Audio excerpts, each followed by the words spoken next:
Chosen one, you are untouchable by the wicked. The air gets heavy right before the storm hits. You feel it in your chest, that sudden, cold realization that they are coming for you, not with swords, but with whispers, with betrayals, with quiet little traps set in the dark. Have you ever felt that invisible weight try and pull you under? I want to hear your real story in the comments below, because this space is for honest conversations. It starts quietly, almost too quietly to notice at first. A shifted glance, a sudden change in tone when you walk into a room, a friend who suddenly feels miles away, even when they are sitting right across the table. You try to shake it off. You tell yourself you are overthinking.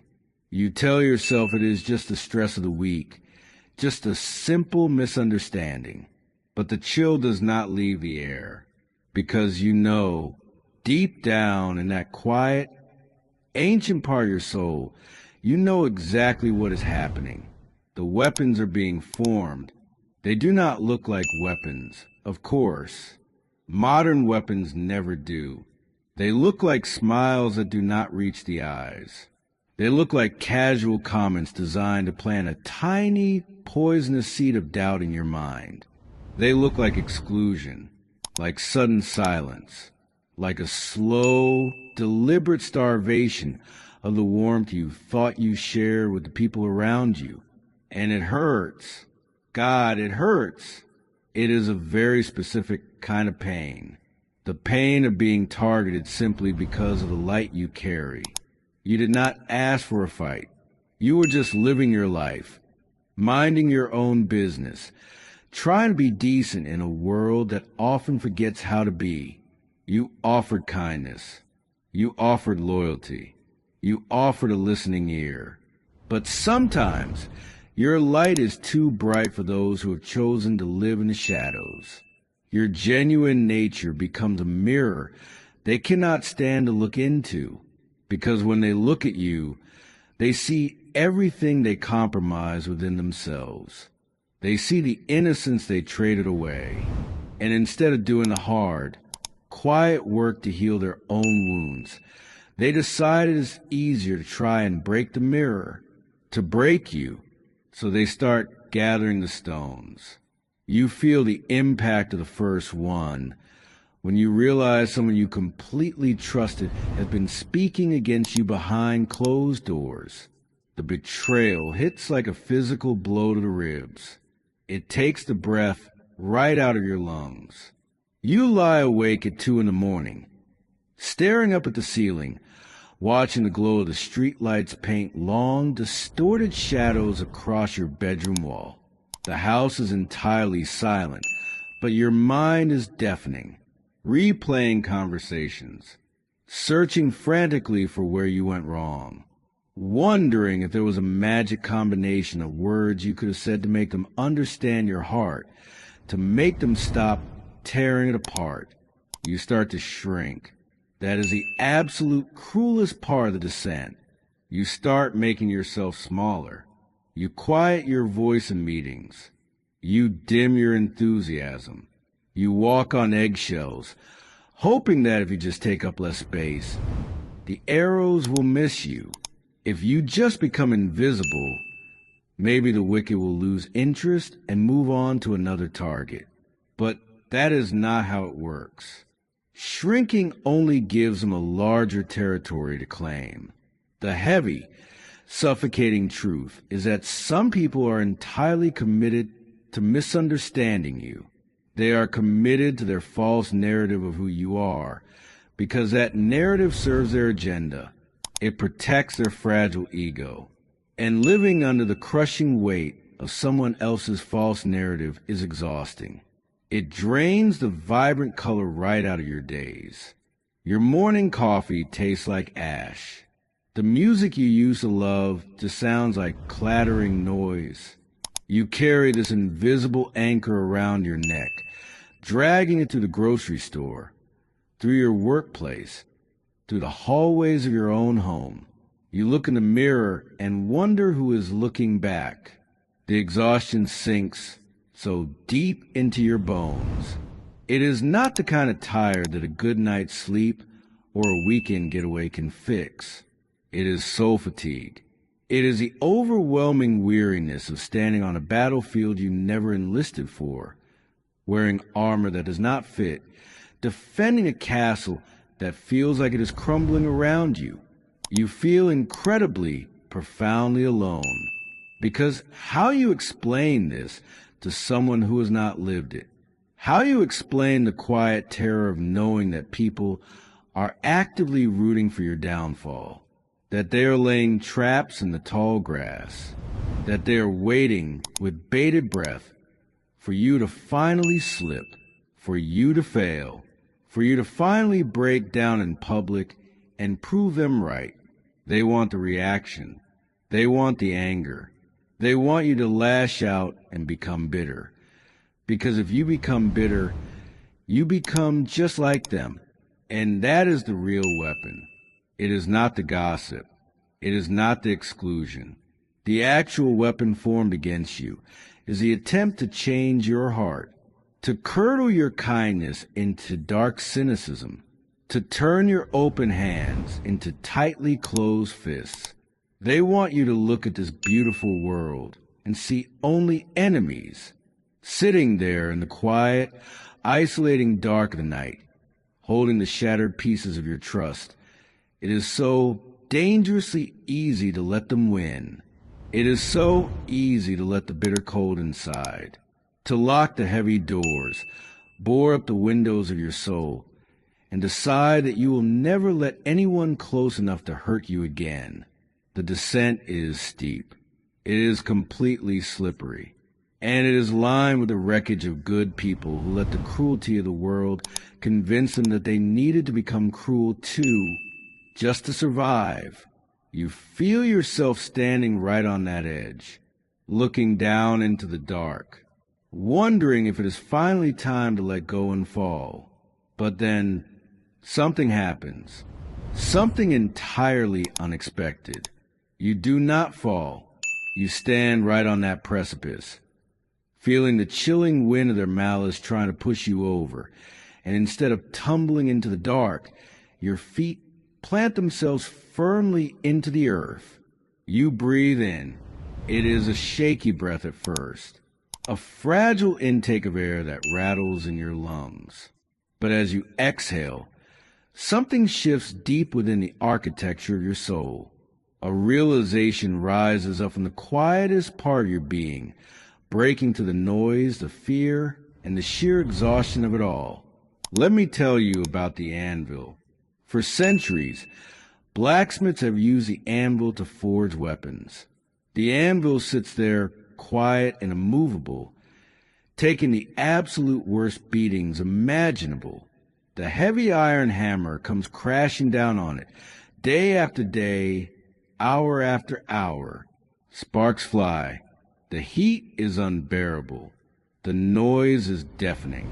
The anvil is struck with enough force to shatter ordinary stone into 1,000,000 pieces.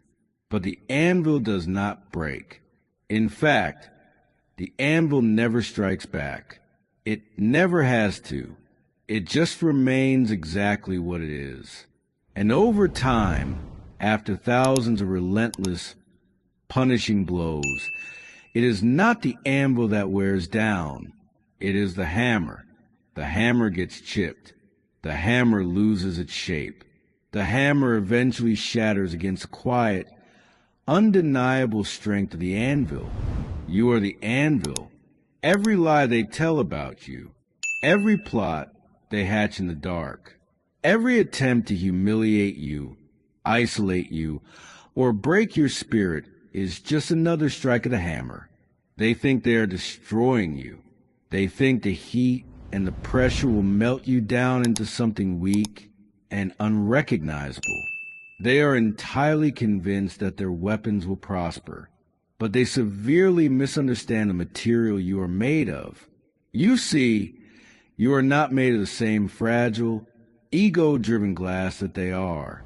Your foundation was not built on the shifting sand of public opinion, or the desperate need for validation from people who do not even like themselves. Your foundation was built in the quiet spaces. It was built through your silent struggles, your private tears, and your relentless commitment to keeping your heart soft in a terribly hard world. That kind of strength is terrifying to the wicked.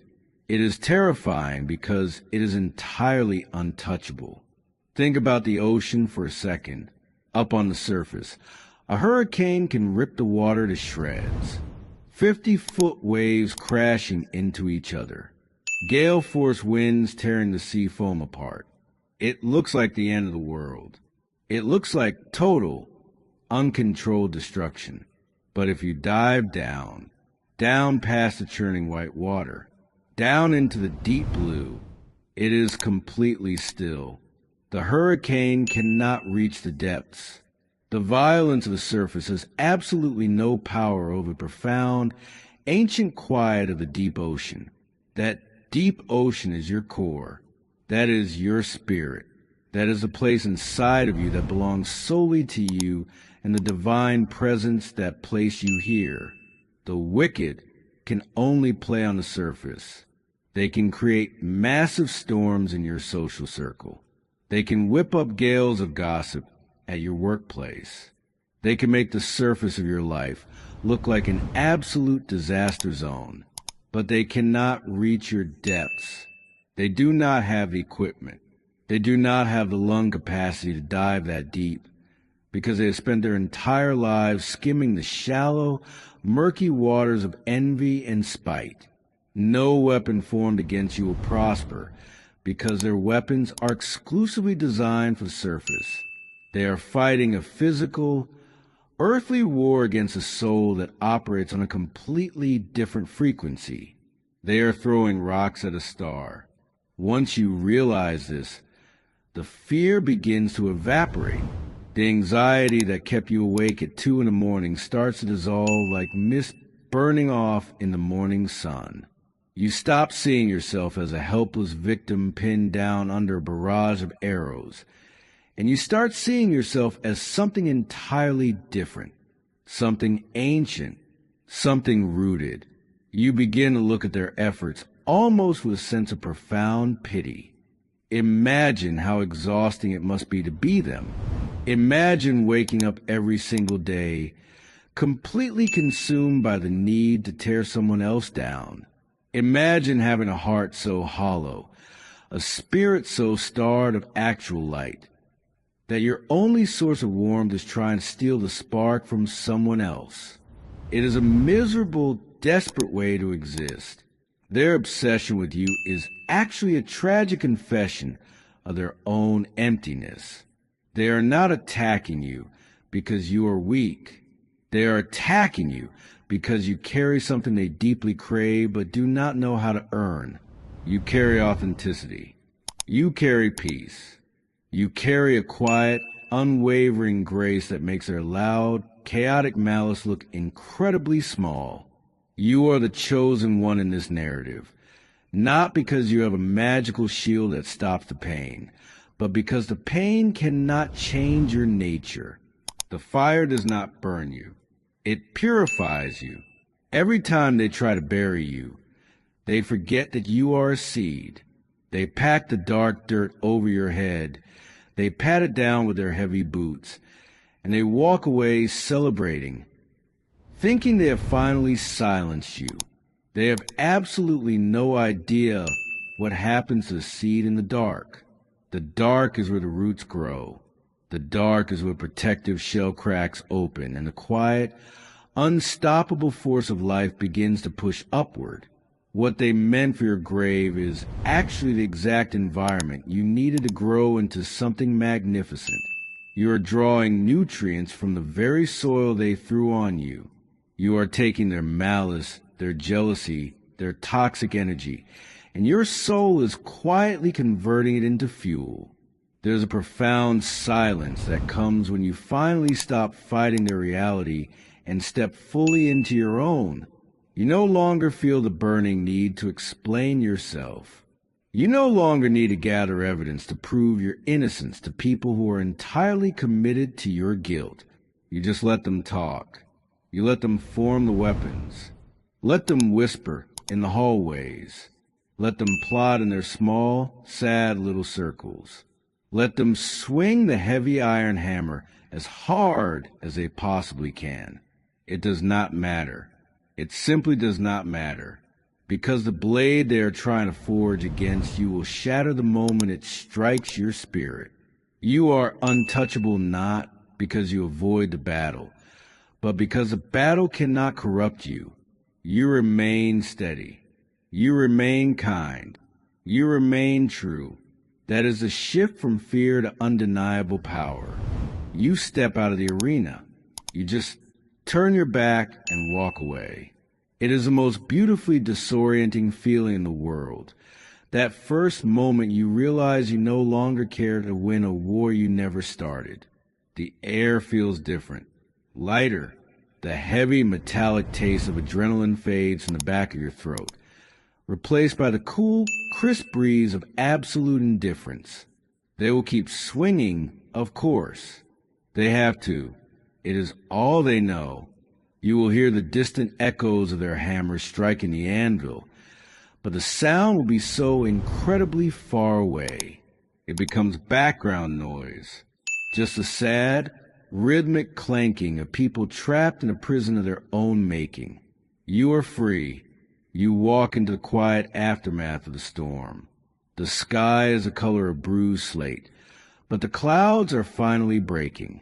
The earth beneath your feet is muddy, but it is solid. You look down at your hands. They are empty of weapons, empty of heavy shields, empty of all the desperate defenses you thought you needed to survive. Instead, your hands are open, ready to hold the good things again, ready to build quietly in the very clearing they tried to burn down. There is no toxic, forced smile plastered on your face. You are not pretending the betrayal did not hurt, or that the nights were not long and terribly dark. The scars are there. You trace them with your fingertips in the quiet of the evening. They are raised and thick, a permanent map on your soul of the places where the wicked try to break in. But scars do not bleed. They are just proof that the wound healed, proof that the body, the mind, the spirit, they all knew exactly how to stitch themselves back together when the worst was over. You find a strange, profound comfort in the quiet life now.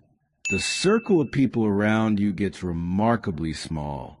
You stop collecting acquaintances and start cherishing the few rare souls who can sit with you in total silence without needing to fill the air with noise or judgment. You drink your coffee in the morning, and you actually taste it.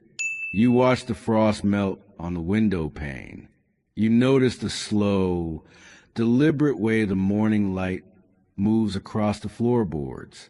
The world gets very small, and yet it has never felt so incredibly vast, because you are safe, not because the world suddenly stopped being dangerous, not because the wicked suddenly vanished from the earth or learned how to be kind. You are safe because you finally understand that your peace is not a fortress you have to aggressively defend. It is a sanctuary that the wicked simply cannot enter. They do not have the key. They never did. Their weapons will rust in the rain. Their false narratives will collapse under the weight of their own emptiness, and their names will fade into the white noise of history. But you will remain quiet, deep, completely untouchable. We are all just walking each other home through the dark.